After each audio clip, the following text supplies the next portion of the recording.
He stole my clients and took credit for my work, so I quietly ended his career.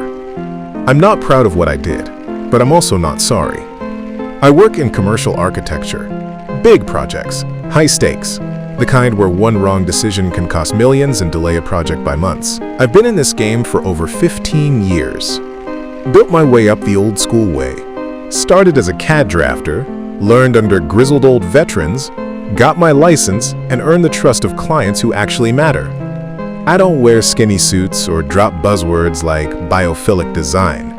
I just get shit done. 2 years ago, my firm hired a guy named Tyler. Fresh from some high-end design school, great portfolio, came with glowing recommendations from a firm in Chicago. My boss loved him. Clients loved him. And I'll admit, the kid had talent. Slick presentations, gorgeous renderings, and enough charm to sell sand to a desert.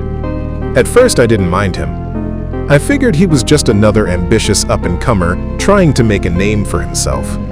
But then, little things started piling up. He'd interrupt me in meetings to reframe my points in a way that somehow made them sound like his ideas. He took credit for design changes I made. Once, during a client pitch, he showed a version of a concept that I had spent an entire weekend reworking, only he presented it as something we'd collaborated on, when he hadn't touched a line of it. I let it slide. I figured, okay, new guy wants to prove himself, whatever. But it got worse. One day, a long-term client of mine, a real estate developer I'd worked with for years, told me they were moving the project leadership to Tyler. Just like that. No warning. No explanation. I found out later from a junior that Tyler had scheduled a private meeting with them, pitched a more modern approach, and implied I was stuck in old methods. And it worked.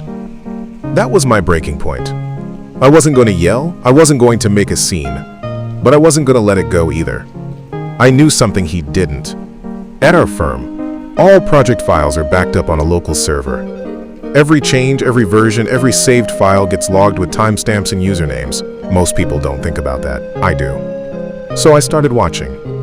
I documented every instance where Tyler had submitted something with flaws. Code violations, structural issues, missed MEP coordination.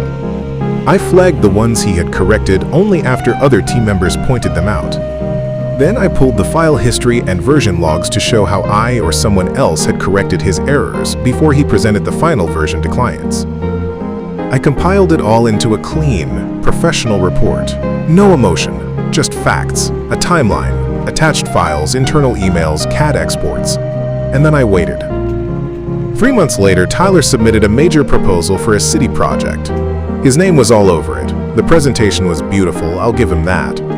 But it included a central atrium design that, and I kid you not, would have completely blocked airflow to the emergency stairwells. It was a fire code violation so obvious it should have been caught in the first round of checks. He didn't catch it. His team didn't catch it. And when the city flagged it, our firm got a formal warning. It could have cost us the entire bid. That's when I sent the report. I didn't go to HR. I went to the firm's partner directly, the guy who'd hired me a decade ago. I didn't ask for anything, I just said, you should be aware of this before we lose another project. Tyler was suspended that same week. A few weeks later, he was gone, quietly. No farewell email, no send-off lunch. They said he moved on to other opportunities. But I know he burned too many bridges, and someone finally gave him the match. I didn't gloat. I didn't tell the team. I just kept showing up, doing my job. A month later, that old client called me. They asked if I'd be willing to lead their next project again. I said yes. Look, I'm not some corporate assassin, but I believe in earning your place. Tyler wanted to take shortcuts, to step on people. He thought style was enough. But style without substance collapses, just like an atrium that blocks the fire exit.